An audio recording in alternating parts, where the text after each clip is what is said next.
12 trupa teatri nga Shqipëria, Kosova dhe Maqedonia po marrin pjesë në ditët maraton të festivalit mbarshimtar të komedisë në Korçë në nderim të aktorit të humorit Aleko Prodani. Në teatrin Andon Zaku Qajubi, festivali që mbahet deri më datën 21 shtator, do të ketë në fokus regjinë skenike si dhe protagonizmin artistik. Ky festival sjell në konkurim 12 trupa teatrore shqiptare. Edhe teatri profesionisti Gjakovës mori pjesë me dramën Kolonel Zogu. Juria që do të bëj vlerësimin përbëhet nga emra të njohur të teatrit si Ndriçim Gjepa, Julka Mujo, Altin Basha, Rafet Abazi dhe Eftjola Laçka, të cilët edhe patën fjalë të mira për trupën e teatrit të Gjakovës. Të shpallin vendin në cilin është vendosur njësia jonë si një territor të ligjit e të civilizuar. Premiera parë sonde e Gjakovës mu vetë më la përshtypje të vërtet shumë serioze.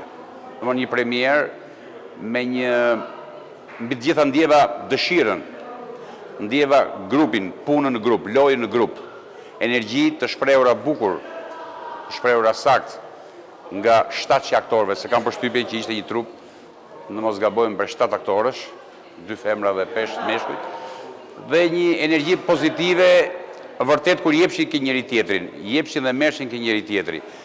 Me një konceptim mizansenal, me një gjyrim shumë interesant edhe me vjen fantazi dhe skenografie që jep të mundësi gjithë lëvizjes së shfaqje, me një pasuri rekuizite ku aktorët me një lloj plasticiteti kalonin copës mas copëse, episod mas episodi vërtet interesant, me crescendo, me hypje e ngritje vërtet interesante. Në këtë edicion të parë që mbahet me emrin Aleko Prodanit, pritet të ndahet një numër i madh çmimesh, shpreh drejtoresha e festivalit Zamira Kita. Trupa e Gjakovës që ka përcjell teatrin e vet, artin e vet, atë humor therrës me Kolonel Zogu. Jemi kënaqur shumë me aktrimin e tyre, me regjin, me mënyrën si ishte zgjidhur skenografia, ndriçimi, muzika, gjithçka. Jemi emocionuar dhe kemi qeshur. Kemi marrë shumë bukur mesazhin që kjo vepër ka dashur të përcjell.